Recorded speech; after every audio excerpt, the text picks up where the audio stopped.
Kristen Welker attempted to trap JD Vance with a series of gotcha questions, and boy oh boy did she regret it. Now, to see just how bad this interview is, we actually have to go to the very end when Kristen Welker brings Adam Schiff to the program. Just pay attention to how excited and lively she is when she's talking with him. Welcome back. And joining me now is Democratic Senator Adam Schiff of California. Senator Schiff, welcome back to Meet the Press. Great to be with you. It's wonderful to have you here on a big Sunday. You just heard my interviews with Vice President JD Vance, with the Russian foreign minister. Senator, what do you make of where this peace process stands? Do you believe it is stalled, or do you think it's moving forward, albeit slowly?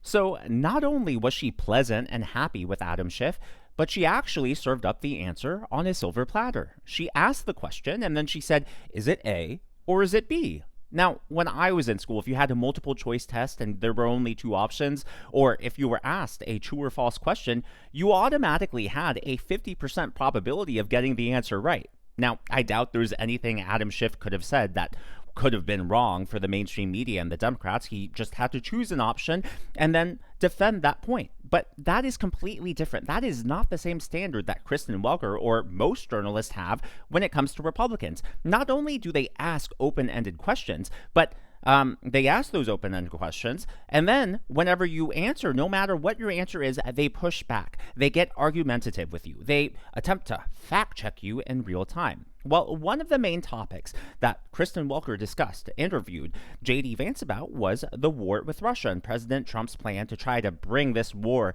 to an end. And she, well, let's just say you could tell she was outraged. Outraged when you learned that Russia targeted an American company based in Ukraine? I don't was like that not it, a slap Kristen. in the face I to don't. the peace I don't process? like it, Kristen. But this is a war, and this is why we want to stop the killing. The Russians have done a lot of things that we don't like. A lot of civilians have died. We've condemned that stuff from the get-go, and frankly, President Trump has done more to apply pressure and to apply economic leverage to the Russians, certainly than Joe Biden did for 3.5 years when he did nothing but talk, but do nothing to bring the killing to a stop. So you ask me what I'm enraged by. What I'm enraged by is the continuation of the war. What I'm enraged by is a presidency and Joe Biden who for 3 years did nothing to end the killing. What I'm actually excited about right now is that we have a president who's engaging in energetic diplomacy to try to stop the killing. That's as it should be. I think the American people should be proud of it. And whatever the outcome of this, whether the war ends in 3 months or 6 months or hopefully not beyond, but maybe, we should be proud that we have a president who's trying to stop the killing. He's done it, by the way, 6 wars that the president has brought to a close all over the world. This would be the 7th. It's the most complicated, but we're trying despite that.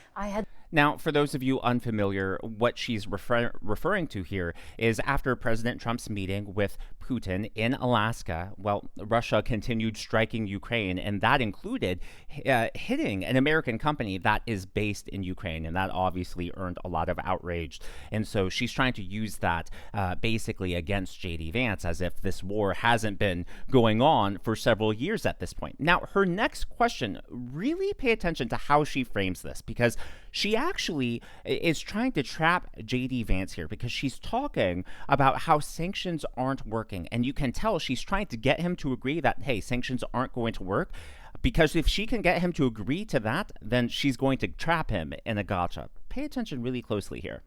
The opportunity to interview Secretary Rubio last week, and he said he actually doesn't think that new sanctions would force Putin into a ceasefire.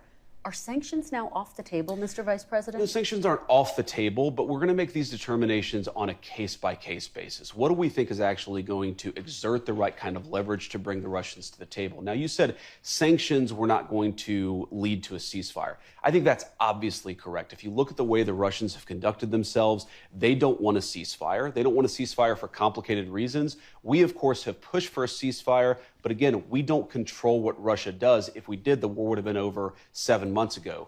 What we do believe, though, is that we continue to have a lot of cards. The President of the United States has a lot of cards left to play to apply pressure to try to bring this conflict to a close. And that's what we're going to do. So, again, she sets the stage here, and the premise of her question, the premise of the discussion that follows, is that sanctions are not going to work, right? That's what she's trying to and what she got Vance to agree to. Now, listen to her follow-up question to that, and it's very clear this was a planned gotcha. This was a planned trap from the very start.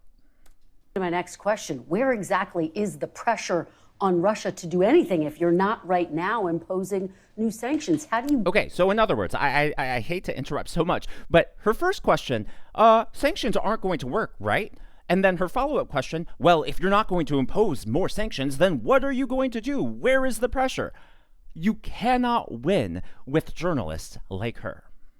Get them to a place of getting to the table with Zelensky and stopping to drop bombs. But Kristen, I think that question betrays a fundamental misunderstanding of where we are. The president has applied aggressive economic leverage, for example, the secondary tariffs on India, to try to make it harder for the Russians to get rich from their oil economy. He's tried to make it clear that Russia can be reinvited into the world economy if they stop the killing, but they're going to continue to be isolated if they don't stop the killing. The president has applied more economic pressure to the Russians to stop this war than Biden did in 3 years. You know, so the idea that we're not doing anything, we're already doing things right now, and this is how negotiation works. You do something, you talk to the parties, you try to see if there's a meeting of minds. Again, we believe we've already seen some significant concessions from both sides just in the last few weeks. We're going to eventually be successful, or we'll hit a brick wall. And if we hit a brick wall, then we're going to continue this process of negotiation, of applying leverage. This is the energetic diplomacy that's going to bring this war to a close. I hear what you're saying. I just absolutely love that, because the Democrats, their narrative is that Republicans are dumb, Republicans are uneducated. I mean, every election cycle, they talk about how Republicans don't have college degrees, at least not at the same rate as Democrats, right? Because they're trying to paint Republicans as dumb. And yet you have JD Vance here, who not only is well educated, but he is precisely and articulately making the case as to why the Trump administration is so successful and why they've earned the trust of millions of Americans across the country. That's all on top of the fact that he is very cordial. He's very patient with her. He could be a lot more obtuse. He could be a lot more combative, but instead, he's not reacting. He's not fighting fire with fire. He is genuinely answering her questions, because the brilliance in all of this is it just shows you that Republicans are not scared of ideas. I have a lot of viewers who disagree with some of the things I say, all of the things I say, that's the thing. People on the right side of the aisle are willing to engage with a variety of ideas. Why? Because I believe most people know what they believe, why they believe it. And if you know what you believe, there's no harm in seeking alternative points of view so you can hopefully discover the truth or refine your own interpretation of events. But what do the Democrats do? They want a preferred narrative. They want to silence people on social media. They want to cancel people who don't say the right things. They want to cancel people who don't use their preferred vocabulary. We've seen this play out in real time. And so to me, JD Vance going to adversarial media like Meet the Press, I believe that's him really genuinely trying to break through the ice. He realizes that the other side, many voters are still plugged into the matrix, and they quite literally have their news filtered for them. If you only get your news on Facebook, if you only get your news when you're watching traditional cable TV on your television, you're going to only get one side of events. You're only going to get one interpretation of things. So I love that JD Vance, he's not mocking her. He's not ridiculing her. He realizes that, hey, there are some people who unfortunately still trust the TV and don't question anything they see from these networks. And he's going on there and he's saying, no, here is what I believe is going on. Here is the administration's point of view. And I hope that many people will wake up to the truth. Now, even on the other side of the pond, they're talking about this interview. According to the UK Daily Mail, Vance explains negotiations.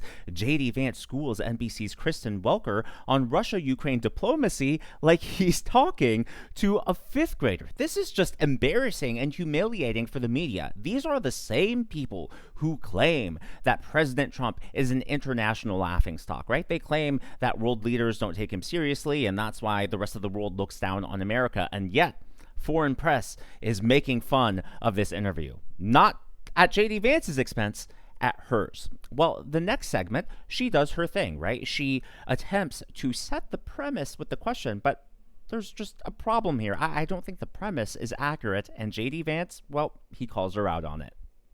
You know, a lot of people have already looked at this and said this looks a lot like retribution. Is this retribution? Well, who has said it looks a lot like retribution, Kristen? A lot of people who tried to throw Donald Trump in prison for completely fake charges that were later thrown out by multiple different courts.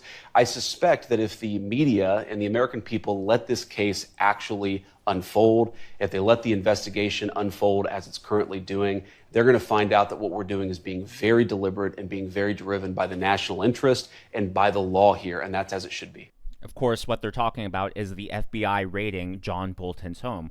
A lot of people are just the Democrats. It's just the media. No one on the right side of the aisle is claiming that this is retribution and revenge. And I know that maybe independents or the Democrats who watch the channel are going to say, well, Daniel, the Republicans they're of course going to circle the wagons around President Trump. But I'm going to say that's not true. Just take a look at what happened with Epstein and is still happening with Epstein. People have not forgotten about that. People want more transparency. They're very mad at how the administration handled this. Now, I'm not saying all Republicans are like that, but many. So all of that to say, if this were retribution, if this was revenge, if it looked like unchecked or creeping authoritarianism, I guarantee you the right would be the first ones before the Democrats to stand up and say, no, this isn't right. They would call our side out. We would call President Trump out. Yet you don't see that.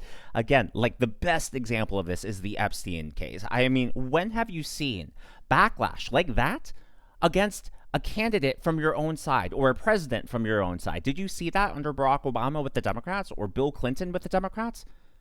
Just saying. Well, again, another question where Kristen Welker sets a premise only for JD Vance to tear it apart. President Trump's agenda is so popular. Why do Republicans need to add additional seats to the map? Well, first of all, Kristen, you have to ask yourself, why have Democrats gerrymandered their states aggressively over the past 10 to 20 years? If you look, for example, at the popular vote in a lot of these states, and Massachusetts, where 32% of the residents of Massachusetts voted for Republicans, 0 Republican federal representatives. So we're not trying to all we're doing, frankly, is trying to make the situation a little bit more fair on a national scale. The Democrats have gerrymandered their states really aggressively. We think there are opportunities to push back against that, and that's really all we're doing.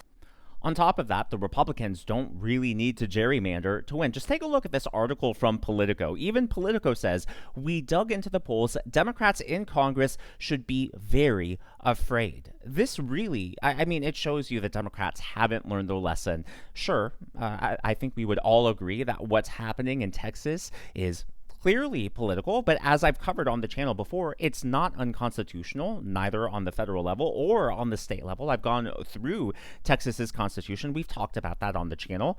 You might not like what they're doing, but it's not like they're bending the rules, which is what the Democrats do in their own states. Not to mention the fact that they've obviously gerrymandered over all the years, but all of that to say, you know, you take a look at the polls, you take a look at basically every metric, every barometer out there. Republicans don't need to do this to win the next election. Hey, they just won the last one. A trifecta, and Trump won the popular vote. Well, JD Vance isn't just debunking her false premises. He's also educating the viewers as to what the Democrats have been doing all this time. We had way fewer House seats than we should have. One, if the Democrats hadn't aggressively gerrymandered, and two, if illegal aliens weren't counted in the census for purposes of apportioning congressional seats. The best estimates I've seen is that in California, for example, has 5 additional congressional seats than it should have because they count illegal aliens for the purpose of apportioning representatives. Meanwhile, Ohio, my home state, lost a representative. We're literally losing representatives for American citizens in order to give congressional representation to illegal aliens. Republicans are trying to balance out the scales a little bit for basic fairness and for the integrity of our democracy, which the president cares about as much as anybody in the country. But you want to know what's really cute? Was instead of arguing with what JD Vance is saying, because quite frankly, she can't. JD Vance is making a great point that the vast majority of Americans would probably agree with. Kristen Welker instead gets into an argument with him over the terminology. Is it illegal aliens or undocumented people? I don't even know the phrase she used. It was undocumented something. But before we get into that, I would like to acknowledge 515 OVA LPG 1233H Houston Semi Girl Jenny Rankin 2 times again, and thank you again for reaching out and making sure I saw. And Keloia as the members of today's Governor's Club. These are people who have given tips and super thanks to the channel. All of you, genuinely, I'm glad that you enjoy. And again, I'm so happy you're here, Jenny. Well, Kristen Welker could not let the terminology go unchallenged. Of course, people who are here and who are not documented are not eligible to vote. But they're not eligible to vote, but they do go in the congressional apportionment. That's why California has so many more seats, is because they count illegal aliens. So even though they don't vote, well, some of them actually do vote, but hopefully most of them don't. They end up getting congressional representation that ought by right go to American citizens. I know. Now, this entire interview, JD Vance has been on fire. Quite frankly, I can't think of a single answer I didn't like. But I think his best answer was the last one. Wall Street Journal is reporting that Elon Musk is halting his plans to create a new political party, in part because he wants to support you for president in 2028. I know you've been asked about this. You said you have not discussed this with him. That's right. But do you see yourself as the apparent future of the MAGA movement? No, I see myself as a vice president who's trying to do a good job for the American people, Kristen. And if I do a good job, and if the president continues to be successful, as I know that he will be, the politics will take care of itself. We can cross that bridge when we come to it. But we just had an election 7 months ago. I think I'm probably like most Americans, and I'm already sick of talking about politics after a big general election. The next election that matters is not the election of 2028, it's 2026. So before we talk about anything 3.5 years down the road, let's take a break from politics, focus on governing the country, and when we return to politics, it's going to be to focus on those midterm elections. Have you had any conversations with President Trump about him passing the torch on to you? As you know, the president talks about everything, and if it's in the news, the president and I have certainly discussed it, but I think the president is just focused on doing a good job for the American people. He wants me to be focused on doing a good job for the American people. That's what I'll keep on doing. And again, if we take care of business, if America is safer, if it's more prosperous, if young people can afford to buy a home, if we actually bring peace to all of these regions of the world, which we've made great progress in doing, the politics will take care of itself. So refreshing. How many other politicians would have answered that way? If most people were asked about that, they probably realistically would have made it all about themselves, right? Sure, they may have thrown in some other things to make it not about themselves while making it about themselves, if you know what I'm saying, right? But JD Vance here, he really is focused on making sure that this term is a success. He's very clearly been a team player. He's been going above and beyond whenever he goes on these TV interviews, especially with adversarial media. I think he's being a great spokesperson for the administration. So just love this. He's not trying to politicize this. He's not trying to think about the future. And what he said about we just had an election. Sometimes, look, I get, obviously, I cover politics on the channel. You guys are here because you love politics. So yes, we love talking about politics, but people just want good governance. They just want results. They want the promises that were made to them actually fulfilled. Can we stop thinking about the next promises yet to be made and focus on fulfilling the last ones? And I think that's why so many people, no matter the faults, no matter the flaws, many people are happy with Trump's second term, with Trump himself, because he is doing his best to deliver on exactly what he said he would do. But as always, all of that is just my analysis and commentary. That is what's going on in the world of politics from my point of view, and I would love to hear from you. So obviously, that last question, that last moment was my favorite part of the entire interview. But what did you think was JD Vance's best standout moment this entire interview? Let me know your thoughts. What answer you thought he did the best down in the comments below. If you haven't already, please be sure to leave me a thumbs up. It's a simple thing to ask for, but it really does help me reach more viewers like you in the algorithm. Be sure to smash that subscribe button and to check out one of these videos.